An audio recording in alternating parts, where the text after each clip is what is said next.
Bismillahirrahmanirrahim. Brothers and sisters in Islam, Assalamu alaikum. Thank you. It is my challenge, not only to every single person on the face of this planet Earth, but also, if there's any civilization on any other planet, it's my challenge to them as well, that Islam is the best savior and protector for women.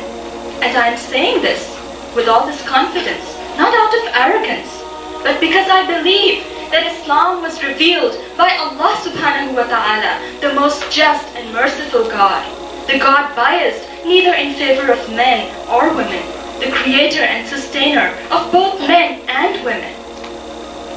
Islam elevates women to a level that has no parallel.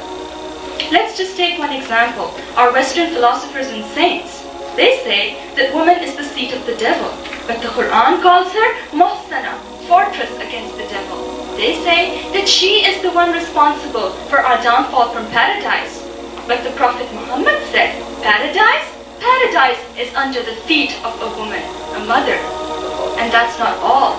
She has been given rights and protection in every sphere of life.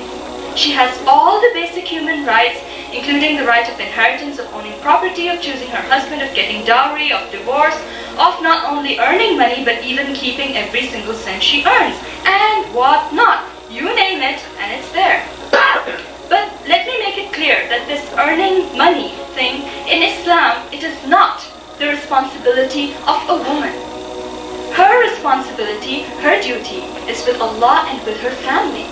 And if she takes care of that, alhamdulillah, she's in good shape according to the Prophet Muhammad. That's enough for her salvation. But this does not mean that her duty is to slave away at home like a bondsmaid. This was at least not the practice or the teaching of our Prophet Muhammad or his companions.